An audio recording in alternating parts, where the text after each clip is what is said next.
राधा मेरी स्वामिनी और मैं राधे को दास, जन्म जन्म मोहे दीजियो श्री বৃন্দাবন ধামবাস। রাধে রাধে। প্রিয় ভক্ত, আজ আমরা বৃন্দাবনের গিরি গোবর্ধন মহারাজের পরিক্রমা করব। বৈদিক গ্রন্থে বর্ণিত রয়েছে বৃন্দাবনের এই গিরি গোবর্ধন হলো ভগবান শ্রীকৃষ্ণের হৃদয়। অতি পবিত্র, ভক্তের সমস্ত মনের অভিলাষ পূর্ণ করে এই গিরি গোবর্ধন মহারাজ। ভক্তকে খুব সহজেই সমস্ত রকমের ঐশ্বর্য কৃপা দান করে গিরি মহারাজ। তাই তো গিরি গোবর্ধন পরিক্রমা করার অনেক মাহাত্ম্য রয়েছে। ব্রজবাসীরা সেই দাপর যুগে গিরি মহারাজের পূজা করেছিলেন। গিরি গোবর্ধন মহারাজের পরিক্রমা করার মাধ্যমে আমাদের হৃদয়ের সমস্ত অভিলাষ পূর্ণ হবে। স্বয়ং ভগবান শ্রীকৃষ্ণ এই শিক্ষা দিয়েছিল। আর গিরি গোবর্ধন যেহেতু ভগবান শ্রীকৃষ্ণের হৃদয় অত্যন্ত দয়ালু, তাই আজ আমরা এই গিরি গোবর্ধন মহারাজের পরিক্রমা করে আমাদের জীবনকে ধন্য করব। প্রিয় ভক্ত, এর আগে আমরা রাধাকুণ্ড থেকে গিরি গোবর্ধন মহারাজের পরিক্রমা শুরু করেছিলাম, কিন্তু আজ আমরা বৃন্দাবনের এই কুসুম সরোবর থেকে পরিক্রমা শুরু করব এবং এই স্থানে এসে পরিক্রমা সমাপ্ত করব। এবং গিরি গোবর্ধন মহারাজের পরিক্রমা করতে করতে যা কিছু দুর্লভ দর্শন রয়েছে সেই সমস্ত দর্শন করব আমরা। আর এই স্থানে এসে আমরা পরিক্রমাকে সমাপ্ত করব। সব থেকে গুরুত্বপূর্ণ বিষয় হলো এটি যে ভগবানের সেবা কিভাবে সম্পন্ন হয়। বৈদিক গ্রন্থে বর্ণিত রয়েছে ভগবানের সেবা দুই প্রকারের, একটি হলো শারীরিক আর একটি হলো মানসিক। তো আমরা স্বয়ং হাতের মাধ্যমে যা কিছু করব এটা হলো শারীরিক সেবা, এবং আরেকটি রয়েছে মানসিক সেবা, মনের মাধ্যমে সেবা করা। মন দিয়ে ভগবানের জন্য বিভিন্ন রকমের ব্যঞ্জন বানানো, তাকে ভোগ নিবেদন করা, মন দিয়ে ভগবানকে শৃঙ্গার করা, এভাবে মানসিক সেবা অতি উন্নত। তাই প্রিয় ভক্ত, আপনারা যে যেখানেই রয়েছেন না কেন, আমার সঙ্গে মনসে এই গিরি গোবর্ধন মহারাজের পরিক্রমা করুন। মনটাকে বৃন্দাবনে নিয়ে আসুন। ঘরে বসে বসে আমার সঙ্গে বৃন্দাবন ধামের পরিক্রমা করুন। ঘরে বসেও যদি মনটাকে বৃন্দাবনে নিয়ে আসেন আর এই ভিডিও দেখে দেখে গিরি মহারাজের মহিমা শ্রবণ করে করে এই পরিক্রমা করেন, তাহলে সম্পূর্ণ এই গিরি গোবর্ধন মহারাজের পরিক্রমার ফল আপনারা প্রাপ্ত হবেন, এতে কোনো সন্দেহ নেই। তাই তো আমার সঙ্গে এই গিরি গোবর্ধন মহারাজের পরিক্রমা করে জীবনকে ধন্য করুন। তো এই মুহূর্তে আমরা রয়েছি বৃন্দাবনের কুসুম সরোবর। তো প্রথমে আমরা এই কুসুম সরোবরের মহিমা কথা শ্রবণ করব এবং তারপরে এখান থেকে পরিক্রমা শুরু করব। বৃন্দাবনের এই কুসুম সরোবর কিভাবে তৈরি হয়েছে? স্বয়ং ভগবান কৃষ্ণ তার বাঁশি দিয়ে এই সরোবরটি বানিয়েছিল। অতি পবিত্র এই সরোবরে অনেক দুর্লভ লীলা রয়েছে। শ্যাম সুন্দর কৃষ্ণ প্রতিদিন দুপুর 12টার সময় রাধারানীর সঙ্গে এই স্থানে মিলিত হয়। আর একবার রাধাকৃষ্ণ কুসুম সরোবরের এই সুন্দর স্থানে বসেছিল, তখন খুব সুন্দর মৃদু মৃদু হাওয়া, বসন্ত ঋতু, পাখিদের ডাক, ভ্রমরের গুঞ্জন, ময়ূরের নৃত্য, আর সেই সময় মৃদু মৃদু হাওয়া বইছিল। আর তখন রাধারানীর কেশ খুলে গিয়েছিল। আর শ্যাম সুন্দর কৃষ্ণ রাধারানীকে বলেছিল, রাধা তুমি আমার কাছে আসো। তখন রাধারানী কৃষ্ণের কাছে এসেছিল। আর কৃষ্ণ তখন এই কুঞ্জের কুসুম ফুল দিয়ে রাধারানীকে সাজিয়েছিল। রাধারানীর কেশ খুব সুন্দর বন্ধন করেছিল, রাধারানীর কেশে বেনি বানিয়েছিল এবং সুন্দর কুসুম ফুল দিয়ে সাজিয়েছিল। প্রিয় ভক্ত, এই স্থানে খুব সুন্দর কুসুম ফুল ফোটে, তাই তো এই সরোবরের নাম হয়েছে কুসুম সরোবর। প্রতিদিন রাধারানী এই সরোবরের এই কুঞ্জ থেকে কুসুম ফুল চয়ন করে সেই ফুল দিয়ে মালা বানিয়ে শ্যাম সুন্দর কৃষ্ণকে পরাতো। তাই তো এই স্থান কুসুম সরোবর নামে প্রসিদ্ধ হয়েছে। এই স্থানে আজও কুসুম ফুল ফোটে। আর এই কুসুম ফুল দিয়ে শ্যামসুন্দর কৃষ্ণ তার প্রিয়তমা রাধারানীকে সাজিয়েছিল। আহা, এরকম মধুর লীলা হয়েছিল এই স্থানে। এবং একবার নারদমুনি বৃন্দাবনের রাসলীলায় প্রবেশ করার জন্য এসেছিল। তো নারদমুনি বৃন্দাবনের এই কুসুম সরোবরে স্নান করে গোপীর রূপ প্রাপ্ত হয়েছিল। নারদমুনি এই সরোবরে স্নান করে গোপীর রূপ প্রাপ্ত হয়ে বৃন্দাবনের রাসলীলায় প্রবেশ করেছিল। এরকম অপার মহিমা রয়েছে। প্রিয় ভক্ত, আমরা এখন এই স্থান থেকেই শুরু করব আজকের আমাদের পরিক্রমা। সকলে দু হাত তুলে আমার সঙ্গে বলুন, জয় জয় গিরি গোবর্ধন মহারাজ কি। তো এখন আমরা এই স্থান থেকেই শুরু করব গিরি গোবর্ধন মহারাজের পরিক্রমা। তো তো আমরা অলরেডি গিরি গোবর্ধন মহারাজের পরিক্রমা শুরু করেছি, আর পরিক্রমা করতে করতে এভাবে গিরি গোবর্ধন মহারাজের অপার মহিমা কথা শ্রবণ করব। প্রিয় ভক্ত, ভগবানের লীলা কথা শ্রবণ করার মাধ্যমে হৃদয়ে এক অপ্রাকৃত আনন্দ লাভ করা যায়। আসলে আমাদের জীবনের একমাত্র আনন্দের উৎস হলো ভগবানের কথা অমৃত। তাই তো গোপিকারা বলেছেন, তব কথা অমৃত তপ্ত জীবন। আসলে ভগবান শ্রীকৃষ্ণের লীলা, ভগবান শ্রীকৃষ্ণের কথা অমৃত হলো আমাদের জীবনের একমাত্র আনন্দের উৎস। তাই তো গোপিকারা এভাবে বলেছিলেন যে, হে কৃষ্ণ, তোমার কথা অমৃত হলো তপ্ত জীবন, তব কথা অমৃত তপ্ত জীবন। এই জীবনের একমাত্র আনন্দের উৎস হলো কৃষ্ণ লীলা শ্রবণ করা। এই জগতের যা কিছু ভোগের বস্তু আছে, সেই সমস্ত কিছু ভোগ করার পরে অবশেষে ভগবানের চরণে আসতেই হবে, ভগবানের এই কথা অমৃত শ্রবণ করতেই হবে। কেননা আমাদের স্বরূপ হলো কৃষ্ণের নিত্যদাস, জীবের স্বরূপ হয় কৃষ্ণের নিত্যদাস। তাই আমরা একমাত্র আনন্দ লাভ করতে পারি কৃষ্ণের কথা অমৃত শ্রবণ করার মাধ্যমে, কৃষ্ণকে ভালোবাসার মাধ্যমে। কেননা আমরা নিত্যকালের জন্য ভগবান শ্রীকৃষ্ণের সেবক সেবিকা। তাই আমাদের কাজ হলো কৃষ্ণের কথা শ্রবণ করা, কৃষ্ণকে ভালোবাসা হৃদয় থেকে। তাই তো প্রিয় ভক্ত, জীবনের পরম আনন্দ লাভ করার জন্য এই কথাগুলো মন দিয়ে শ্রবণ করুন। গিরি গোবর্ধন মহারাজের প্রকট লীলা আমরা শ্রবণ করব। গিরি গোবর্ধন কত দয়ালু সেটা আমরা শ্রবণ করব। গিরি গোবর্ধন কিভাবে কিভাবে ভক্তদের কৃপা করেছে সেই সমস্ত কথা আমরা শ্রবণ করব। প্রথমে আমরা গিরি গোবর্ধন মহারাজ কিভাবে প্রকট হয়েছিল তার প্রকট লীলা শ্রবণ করব। শ্যামসুন্দর কৃষ্ণ তার স্বধাম গোলক বৃন্দাবনে যখন ছিল, তখন কৃষ্ণের হৃদয়ে এরকম ইচ্ছা হয়েছিল যে এমন একটি সুন্দর স্থান হয় যে স্থানে আমি সখাদের নিয়ে গোচরণ লীলা করব। কৃষ্ণ যখনই ইচ্ছা করেছিল, ভগবান শ্রীকৃষ্ণের ইচ্ছা মাত্রই কৃষ্ণের হৃদয় থেকে একটি পাথরের টুকরা বেরিয়ে এসেছিল। আর সেই পাথরের টুকরা বড় হতে হতে বৃহৎ রূপ ধারণ করেছিল। তখন শ্যামসুন্দর কৃষ্ণ বলেছে, এবার থেমে যাও। আর এভাবে গোলক বৃন্দাবনে শ্যামসুন্দর শ্রীকৃষ্ণের হৃদয় থেকে এই গিরি গোবর্ধন মহারাজ প্রকট হয়েছিল, আর প্রকাটিত হয়ে খুব সুন্দর একটি পাহাড় রূপে নিজেকে তৈরি করেছিল। আর সুন্দর সেই পাহাড়ের উপরে অনেক সুন্দর ঘাস, ঝর্ণার জল, ফলের গাছ, ফুলের গাছ দিয়ে ভরপুর অপরূপ সুন্দর সেজে উঠেছিল গিরি গোবর্ধন। আর গিরি গোবর্ধনের চারপাশে অনেক রকমের কুণ্ড রয়েছে। আর এই গিরি গোবর্ধনকে দেখে ভগবান কৃষ্ণ খুব আনন্দিত হয়েছিল। আর তখন কৃষ্ণ তার সখাদের নিয়ে ওই গিরি গোবর্ধনের তটে গিয়েছিল লীলা করার জন্য, গোচারণ লীলা করার জন্য। আর এভাবে ভগবান শ্রীকৃষ্ণের স্বধাম গোলক বৃন্দাবনে গিরি মহারাজের প্রকট হয়েছিল। আর যখন শ্যামসুন্দর কৃষ্ণ এই ভৌতিক সংসারে তার লীলা করার জন্য আসে, তখন কৃষ্ণ তার সব পার্শ্বদের নিয়ে আসে। কৃষ্ণ তার সখাদের, সখীদের এবং তার স্বধাম গোলক বৃন্দাবনকে এই জগতে নিয়ে আসে। এই মুহূর্তে আমরা যে গিরি গোবর্ধন মহারাজের দর্শন করছি, এই গিরি গোবর্ধন মহারাজকে শ্যামসুন্দর কৃষ্ণ তার স্বধাম গোলক বৃন্দাবন থেকে নিয়ে এসেছে। যে গিরি গোবর্ধন মহারাজ ভগবান কৃষ্ণের হৃদয় থেকে প্রকাটিত হয়েছিল গোলক বৃন্দাবনে, ওই গিরি গোবর্ধন মহারাজকেই ভগবান কৃষ্ণ এই ভৌতিক সংসারে নিয়ে এসেছে। এবং এই যে বৃন্দাবন ধাম, এই ধাম এই জগতের কোনো স্থান নয়, এই ধাম ভগবান শ্রীকৃষ্ণ তার স্বধাম থেকে নিয়ে এসেছে। তাই তো এই ধামকে বলা হয় চিন্তামণি। প্রিয় ভক্ত, একবার যদি কেউ বৃন্দাবন ধামে প্রবেশ করে, তাহলে নিশ্চিত সে কখনো নরকে যাবে না। যদি সে ভক্তি নাও করে, সে আর কখনো নরক যন্ত্রণা ভোগ করবে না।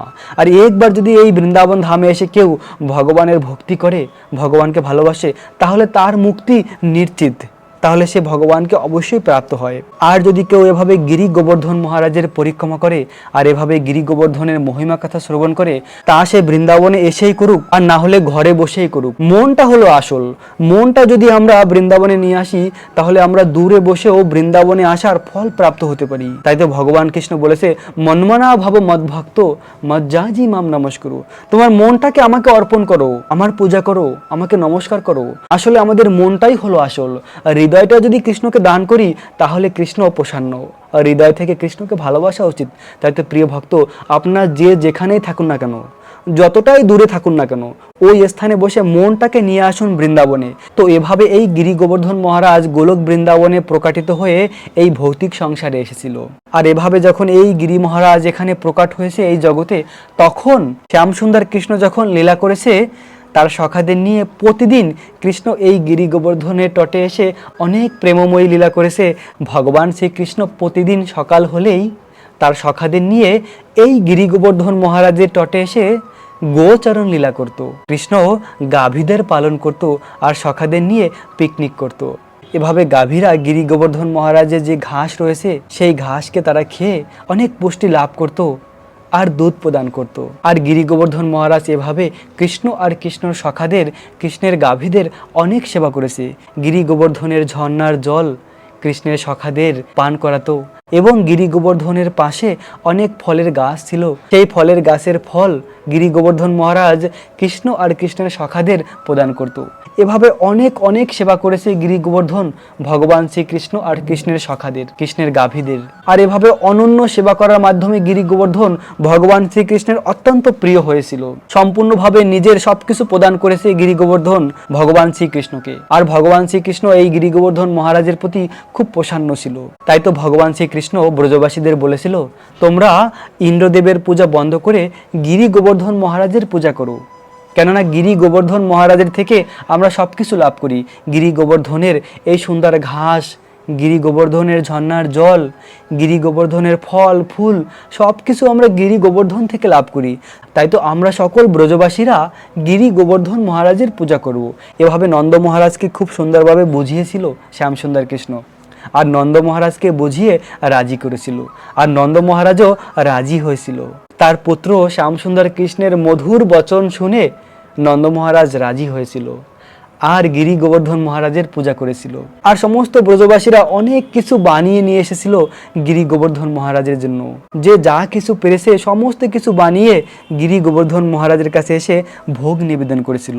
আর গিরি গোবর্ধন মহারাজ স্বয়ং প্রকাটিত হয়ে ব্রজবাসীরা যা কিছু অর্পণ করেছিল তা আস্বাদন করেছিল। তখন গিরি গোবর্ধন মহারাজ সকলকে বলেছিল, একে একটি যা কিছু ব্যঞ্জন আস্বাদন করেছিল সেই সমস্ত কিছু নাম ধরে ধরে বলছিল যে এই ক্ষীর কে বানিয়েছে, এই পুরি কে বানিয়েছে, এই লাড্ডু কে বানিয়েছে। তখন এভাবে ব্রজবাসীরা বলছিল, মহারাজ এটি আমি বানিয়েছি।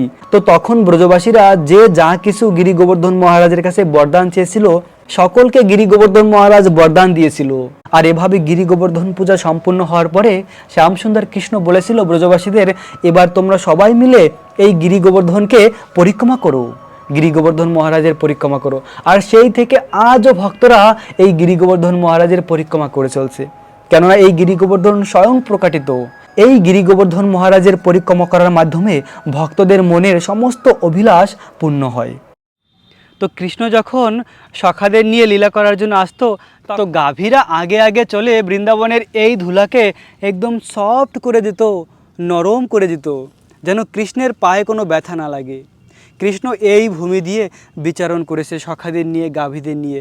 আর গাভীরা আগে আগে চলে এই ধুলাকে একদম নরম করে দিয়েছে, যেন শ্যাম সুন্দরের পায়ে কোনো ব্যথা না লাগে। অপ্রাকৃত প্রেম ছিল গাভীদের কৃষ্ণের প্রতি এবং সখারাও কৃষ্ণকে খুব ভালোবাসতো। কৃষ্ণ এভাবে পুরো দিন এই গিরি গোবর্ধনের তটে লীলা করেছে আর সখাদের পরম আনন্দ প্রদান করেছে, গাভীদের পরম আনন্দ প্রদান করেছে। আজও রয়েছে বৃন্দাবনের এই ব্রজরজ। এই ব্রজরজকে মাথায় লাগালে মুক্তি লাভ হয়। প্রিয় ভক্ত, অপ্রাকৃত বৃন্দাবনের এই ব্রজরজ। এই স্থান থেকেই আমি এই গিরি গোবর্ধন মহারাজের পরিক্রমা করে চলছি। আর এই গিরি গোবর্ধন মহারাজের পরিক্রমা করার মাধ্যমে পরম আনন্দ লাভ করা যায়। যদি কোনো ভক্তের হৃদয়ে কোনো রকমের অভিলাষ থাকে, সেই সমস্ত অভিলাষকে গিরি গোবর্ধন মহারাজ পূর্ণ করতে পারে। ভগবান কৃষ্ণের সবথেকে প্রিয় গোপিকারা, ব্রজ গোপিকারা হলো এই জগতের সর্বশ্রেষ্ঠ ভক্ত। সেই ব্রজ গোপিকারা বলছিল যে, হে সখী, এই জগতের সর্বশ্রেষ্ঠ ভক্ত হলো গিরি গোবর্ধন। কেন? আমরা গোপিকারা কৃষ্ণকে এত ভালোবাসি, তাও কৃষ্ণকে আমরা সবসময় দর্শন করতে পারি না। আর গিরি গোবর্ধন মহারাজ কত ভাগ্যশালী দেখো, কৃষ্ণ সকাল হলেই এই গিরি গোবর্ধনের তটে চলে যায় লীলা করার জন্য এবং কৃষ্ণের গাভী আর কৃষ্ণের সখাদের সেবা করার সুযোগ পায়। পুরো দিন গিরি গোবর্ধন মহারাজ কৃষ্ণকে দর্শন করে এবং কৃষ্ণের সেবা করার সুযোগ পায়। গিরি গোবর্ধন মহারাজের তটে যে ফলের গাছ রয়েছে সেই ফল এবং ঝর্ণার জল কৃষ্ণের সখাদের প্রদান করত গিরি গোবর্ধন মহারাজ। এভাবে প্রচুর সেবা করেছে গিরি গোবর্ধন মহারাজ ভগবান কৃষ্ণের আর কৃষ্ণের সখার। তাই তো এই জগতের সর্বশ্রেষ্ঠ ভক্ত হয়েছে গিরি গোবর্ধন মহারাজ। আর এই হলো গিরি গোবর্ধন পরিক্রমা করার মার্গ। যেহেতু ভগবান কৃষ্ণের হৃদয় থেকে প্রকাশিত হয়েছে এই গিরি গোবর্ধন মহারাজ, তাই এই গিরি গোবর্ধন মহারাজের পরিক্রমা ভগবান কৃষ্ণ শুরু করেছিল। বৃন্দাবনে প্রথমবার ভগবান কৃষ্ণ এই গিরি গোবর্ধন মহারাজের পরিক্রমা শুরু করেছিল। একবার এই রাস্তা দিয়ে ভক্তরা পরিক্রমা করে তাদের জীবনকে ধন্য করে। প্রিয় ভক্ত, আপনাদের বিশেষ সুযোগ রয়েছে মনসে ঘরে বসে আমার সঙ্গে এই গোবর্ধন মহারাজের পরিক্রমা করার। এই পরিক্রমা করার মাধ্যমে আপনারা মনের সমস্ত অভিলাষকে পূর্ণ করতে পারেন। ভগবান ভক্তের হৃদয়ের ভক্তিকে গ্রহণ করে। আর কৃষ্ণ এই অপ্রাকৃত ধামে তার এই মধুর লীলা করেছে। এই লীলাভূমিকে দর্শন করলে মন আনন্দে ভরে যায়। দেখুন কত সুন্দর এই পরিক্রমা মার্গ। তো রাধারানী আর গোপিকারা এভাবে গাছের আড়ালে দাঁড়িয়ে থাকতো। কৃষ্ণ কখন গোচরণ লীলা করার জন্য যাবে, এক পলক কৃষ্ণকে দর্শন করার জন্য। আর তারা এক পলক কৃষ্ণের সেই অপরূপ সুন্দর মুখমণ্ডলকে দর্শন করে পরম আনন্দ লাভ করত। সকালবেলা তারা কৃষ্ণকে শ্যাম সুন্দর রূপে দর্শন করত। আর বিকেলবেলা যখন বৃন্দাবনের অরণ্য থেকে গোচরণ লীলা করে ফিরে আসতো কৃষ্ণ, তখন গোপিকারা কৃষ্ণকে গৌর সুন্দর রূপে দর্শন করত। কেন না, বৃন্দাবনের যে এই ধুলা, দেখুন প্রিয় ভক্ত, বৃন্দাবনের যে এই ধুলা কৃষ্ণের মুখে লেগে কৃষ্ণের যে শ্যাম সুন্দর রূপ, সেই রূপ গৌর সুন্দর হয়ে যেত এভাবে। আর রাধারানী আর গোপিকারা বিকেলবেলা কৃষ্ণকে গৌর সুন্দর রূপে দর্শন করতে পারত। খুব সুন্দর কৃষ্ণের পাগড়ি, ময়ূর পাঙ্খ এবং কৃষ্ণ গৌর সুন্দর হয়ে যেত। আর আমাদেরও সেই সৌভাগ্য হয়েছে। এই কলিযুগে এই ব্রজের কৃষ্ণ, শ্যাম সুন্দর কৃষ্ণ আবার গৌর সুন্দর রূপে এসেছে ভক্ত রূপে। তিনি ভক্ত রূপে এসে এই ব্রজের প্রেমকে দান করেছে। কৃষ্ণ গোলক বৃন্দাবনের প্রেমধন নিয়ে এসেছে। কৃষ্ণ নাম গোলকেরও প্রেমধন। হরে কৃষ্ণ কৃষ্ণ কৃষ্ণ হরে হরে, হরে রাম রাম রাম হরে হরে। প্রিয় ভক্ত, এই মহামন্ত্র হলো গোলক বৃন্দাবনের প্রেমধন। আর স্বয়ং শ্যাম সুন্দর কৃষ্ণ নিয়ে এসেছে গৌর সুন্দর রূপে। আর এই মহামন্ত্র যদি আমরা জপ করি তাহলে এই বৃন্দাবন ধামকে আমরা প্রাপ্ত হতে পারি। এই বৃন্দাবন ধাম রাধা কৃষ্ণ থেকে অভিন্ন। যদি বৃন্দাবনকে ভালোবাসি তাহলে রাধা কৃষ্ণকে প্রাপ্ত হব। আর রাধা কৃষ্ণ থেকে অভিন্ন হলো এই বৃন্দাবন ধাম। রাধারানীর মতন দয়ালু এই জগতে আর কেউ নেই। আর সেই রাধারানীর নিত্যধাম এই বৃন্দাবন ধাম। প্রিয় ভক্ত, অপ্রাকৃত এই বৃন্দাবন ধামের ভিডিওকে যদি আপনারা দর্শন করেন, এই লীলা কথা শ্রবণ করেন, তাহলেই কৃষ্ণের প্রতি প্রেম বৃদ্ধি হবে। ভগবান কৃষ্ণের প্রতি ভালোবাসা তখনই হৃদয়ে সম্ভব যখন আমরা এই কৃষ্ণের লীলাকে শ্রবণ করব, রাধারানীর মহিমা শ্রবণ করব।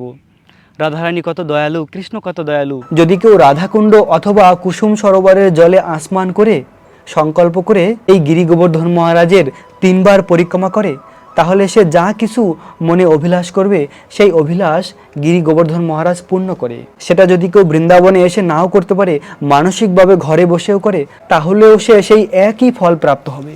তার মনের অভিলাষ গিরি গোবর্ধন মহারাজ পূর্ণ করবে। তো আমরা এভাবে পরিক্রমা করে চলছি গিরি গোবর্ধন মহারাজের। আর এভাবে গিরি গোবর্ধনের মহিমা শ্রবণ করে এক অপ্রাকৃত আনন্দ লাভ করছি। প্রিয় ভক্ত, পরিক্রমা করতে করতে এখন আমরা এসে পৌঁছেছি বৃন্দাবনের গোবিন্দকুণ্ড। এই সেই বৃন্দাবনের গোবিন্দকুণ্ড। এই গোবিন্দকুণ্ড শ্যামসুন্দর কৃষ্ণের চরণামিত। এই স্থানেই শ্যামসুন্দর কৃষ্ণের অভিষেক করেছিল দেবরাজ ইন্দ্র। স্বর্গের রাজা দেবরাজ ইন্দ্র স্বর্গের গঙ্গার জল আর সুরভি গাভীর দুধ দিয়ে এই স্থানে শ্যামসুন্দর কৃষ্ণের অভিষেক করেছিল। স্বয়ং দেবরাজ ইন্দ্র শ্যামসুন্দর কৃষ্ণের এই স্থানে অভিষেক করেছিল। আর সেই গঙ্গা জল আর সুরভি গাভীর দুধ দিয়ে কৃষ্ণের অভিষেকের পরে সেই অভিষেকের জল এই সরোবরে প্রবেশ করেছিল। আর তাই এই সরোবরের জল হলো শ্যামসুন্দর কৃষ্ণের চরণামিত। এভাবে শ্যামসুন্দর কৃষ্ণের খুব সুন্দরভাবে অভিষেক করেছিল দেবরাজ ইন্দ্র। আর অভিষেকের পরে ভগবান কৃষ্ণের একটি নাম রেখেছিল, আর ওই নামটি হলো গোবিন্দ। ভগবান শ্রীকৃষ্ণ ব্রাহ্মণ আর গাভীদের খুব ভালোবাসে, তাই তো শ্যামসুন্দর কৃষ্ণের নাম গোবিন্দ। আর এই 33 কোটি ডেমিগডের রাজা হলেন দেবরাজ ইন্দ্র। আর সেই দেবরাজ ইন্দ্র এসে এখানে শ্যামসুন্দর কৃষ্ণের এভাবে অভিষেক করেছিল, কৃষ্ণের নাম রেখেছিল গোবিন্দ। আর সেই থেকে আজও এই সরোবরের নাম রয়েছে গোবিন্দকুণ্ড। আর এই গোবিন্দকুণ্ডের জল স্বয়ং শ্যামসুন্দর কৃষ্ণের চরণামৃত। শাস্ত্রে বর্ণিত রয়েছে, যখন আমরা গিরি গোবর্ধন মহারাজের পরিক্রমা করব, অবশ্যই এই গোবিন্দকুণ্ডের জলকে স্পর্শ করা উচিত, গোবিন্দকুণ্ডের জলকে মাথায় লাগানো উচিত, আসমান করা উচিত।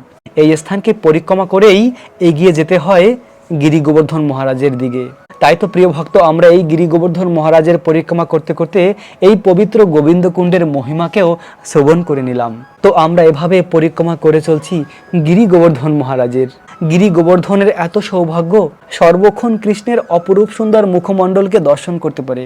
পুরো দিন এই গিরি গোবর্ধন শ্যাম সুন্দর কৃষ্ণের অপরূপ সুন্দর রূপকে আস্বাদন করে, তাকে দর্শন করে। আর শুধু তাই নয়, পুরো দিন কৃষ্ণ, কৃষ্ণের সখা, কৃষ্ণের গাভীদের কত না সেবা করে। আবার ব্রজ গোপিকারা এভাবে বলেছিলেন, এই জগতে যত ভগবানের হরিদাস রয়েছে, সেই হরিদাসের মধ্যে সর্বশ্রেষ্ঠ হলো এই গিরি গোবর্ধন। এভাবে বলছিল ব্রজ গোপিকারা যে হরিদাসের মধ্যে সর্বশ্রেষ্ঠ হলো এই গিরি গোবর্ধন। আহাহা, কত মহিমা এই গিরি গোবর্ধনের। তো ব্রজ গোপিকারাও এভাবে গিরি গোবর্ধন মহারাজের কাছে প্রার্থনা করেছিল যে হে গিরি গোবর্ধন মহারাজ, তুমি আমাদের আশীর্বাদ করো, আমরা যেন কৃষ্ণকে লাভ করতে পারি, আমরা যেন কৃষ্ণকে আমাদের জীবনে প্রাপ্ত হতে পারি।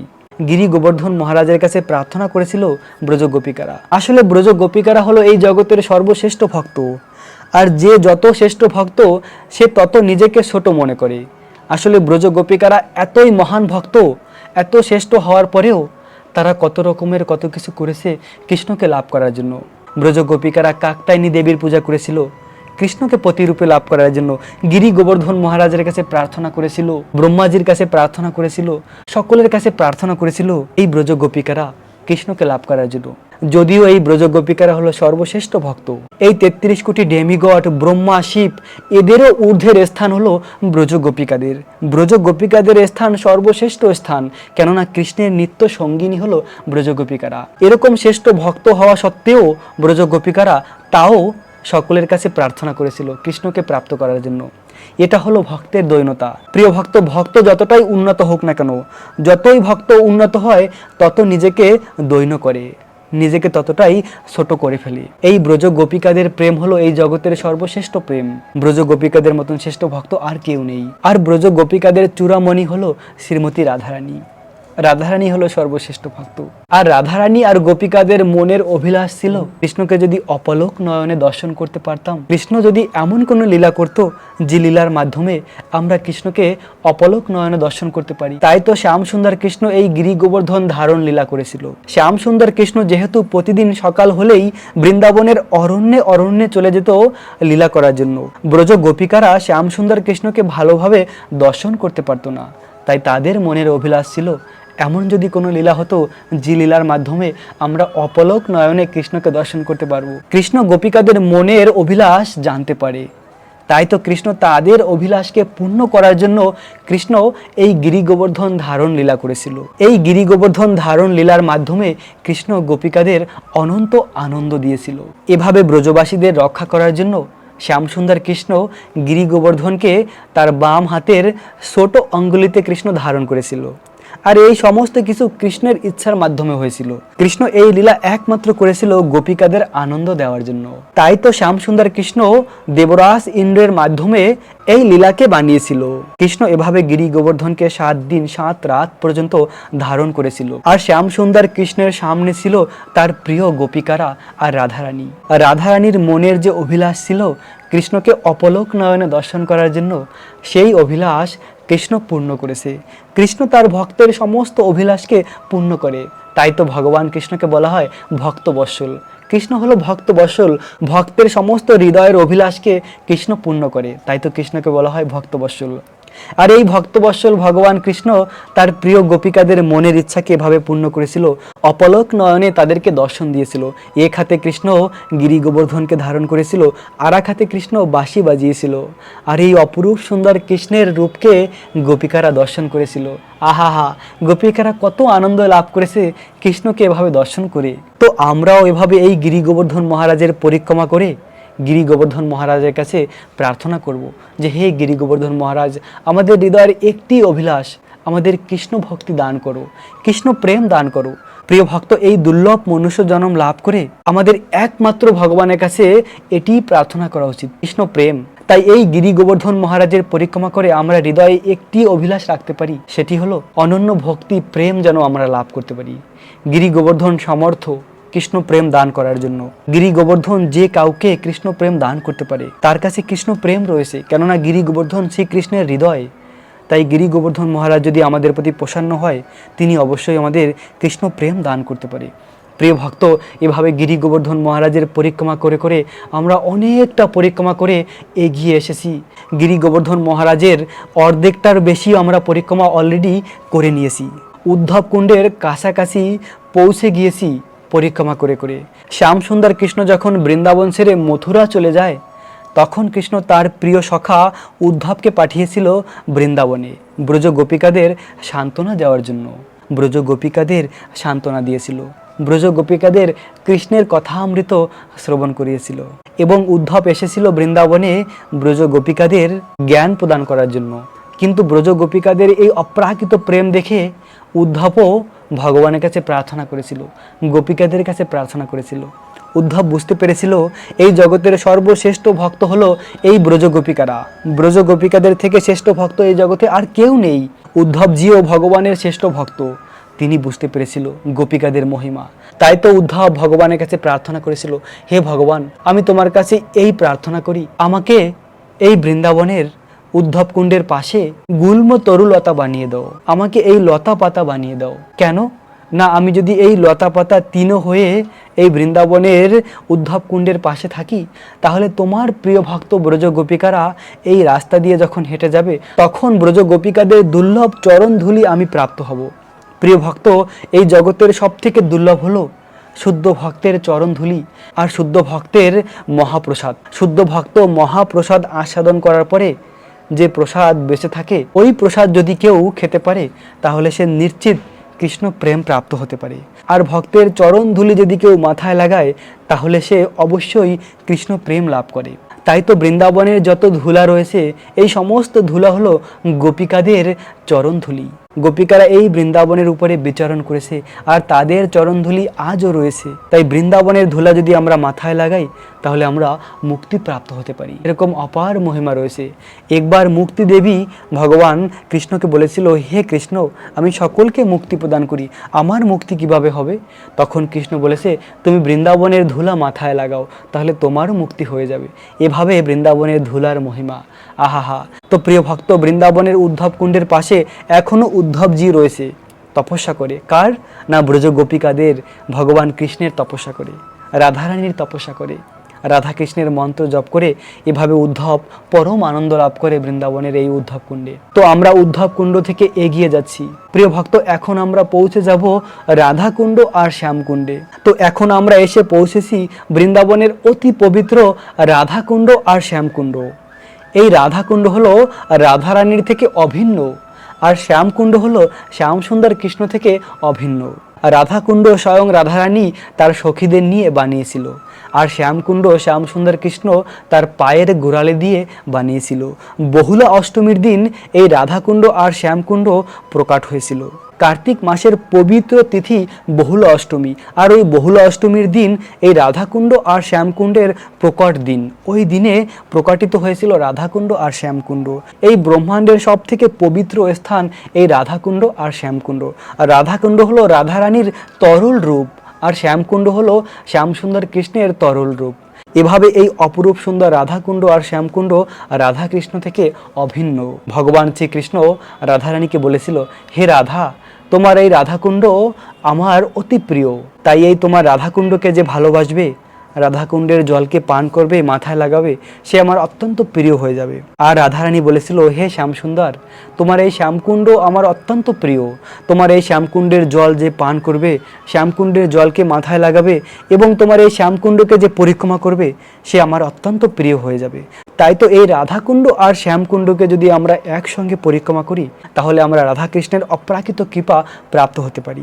তাই আমরা এই গিরি গোবর্ধন মহারাজের পরিক্রমা করার মাধ্যমে রাধাকুণ্ড আর শ্যামকুণ্ডের পরিক্রমাও হয়ে যাবে। কেননা এই গিরি গোবর্ধন মহারাজের পরিক্রমা সম্পূর্ণ করলে রাধাকুণ্ড শ্যামকুণ্ডের পরিক্রমাও হয়ে যাবে। শুধু তাই নয়, গিরি গোবর্ধনের আশেপাশে অনেক অনেক পবিত্র কুণ্ড রয়েছে, যে সমস্ত কুণ্ড অতি পবিত্র, আর সেই সকল কিছু একসঙ্গে আমাদের পরিক্রমা হয়ে যাচ্ছে। প্রিয় ভক্ত, ভাবা যাবে না কত আমরা অপ্রাকৃত কৃপা প্রাপ্ত হচ্ছি গিরি গোবর্ধন মহারাজের। তো এভাবে আমরা রাধাকুণ্ড আর শ্যামকুণ্ডকে দর্শন করে এগিয়ে যাচ্ছি কুসুম সরোবরের দিকে। যে কুসুম সরোবর থেকে আমরা পরিক্রমা শুরু করেছিলাম, ওই কুসুম সরোবরে আমরা গিয়ে পৌঁছাবো। তো প্রিয় ভক্ত, এখন আমরা এসে পৌঁছেছি বৃন্দাবনের কুসুম সরোবর। এই কুসুম সরোবর থেকে আমরা সকালবেলা পরিক্রমা শুরু করেছিলাম, আর এখন ঠিক বিকাল হয়েছে। আমরা পুরো দিন এই গিরি গোবর্ধন মহারাজের পরিক্রমা করে করে সেই কুসুম সরোবরে এসে পৌঁছেছি। এই স্থানে এসে আমরা পরিক্রমা শুরু করেছিলাম। আহা, অপ্রাকৃত আনন্দ লাভ করেছি। আশা করি আপনারাও আমার সঙ্গে মনসে এই গিরি গোবর্ধন মহারাজের পরিক্রমা করে আনন্দ লাভ করেছেন। তো এখন আমরা হাত জোর করে হৃদয় থেকে গিরি গোবর্ধন মহারাজের কাছে প্রার্থনা করব। হে গিরি গোবর্ধন মহারাজ, আমরা সম্পূর্ণ ভক্তি সহকারে পরিক্রমা করেছি গিরি গোবর্ধন পরিক্রমা। তুমি কৃপা করে এই গিরি গোবর্ধন পরিক্রমার সম্পূর্ণ ফল আমাদের প্রদান করো, আমাদেরকে কৃষ্ণ প্রেম দান করো। আমাদের এই মনুষ্য জন্মের একটি সার্থকতা, কৃষ্ণ প্রেম লাভ করা। যদি কৃষ্ণের প্রতি, রাধারানীর প্রতি ভালোবাসা হয়, তাহলে এই জীবনে আর কিছু পাওয়ার থাকে না। তাই তোমার কাছে একটি প্রার্থনা, আমাদের হৃদয়ে যেন রাধা কৃষ্ণের প্রতি অনন্য প্রেম বৃদ্ধি হয়, এবং রাধারানীর এই বৃন্দাবন ধামের প্রতি আমাদের প্রেম বৃদ্ধি হয়। এই বৃন্দাবন ধামকে যেন আমরা হৃদয় থেকে ভালোবাসতে পারি। হে গিরি গোবর্ধন মহারাজ, এই পরিক্রমার ফল আমাদেরকে প্রদান করো, আমাদেরকে কৃষ্ণ প্রেম দান করো। এই প্রার্থনা তোমার চরণে। প্রিয় ভক্ত, এভাবে হৃদয় থেকে গিরি গোবর্ধন মহারাজের কাছে প্রার্থনা করুন। গিরি গোবর্ধন মহারাজ অত্যন্ত দয়ালু। প্রিয় ভক্ত, আশা করি আপনারা এই পরিক্রমা করে গিরি মহারাজের অপ্রাকৃত কৃপা লাভ করবেন। গিরি গোবর্ধন মহারাজ সরল হৃদয়ের প্রার্থনা অবশ্যই শুনবে। অবশ্যই আমাদের সরল হৃদয়ের প্রার্থনা গিরি গোবর্ধন মহারাজ শুনবে, আর আমাদের গিরি গোবর্ধন পরিক্রমার সম্পূর্ণ ফল প্রদান করবে। তো প্রিয় ভক্ত, রাখবেন নিজেদের অনেক অনেক যত্ন, থাকবেন কৃষ্ণ ভাবনাময়। রাধে রাধে।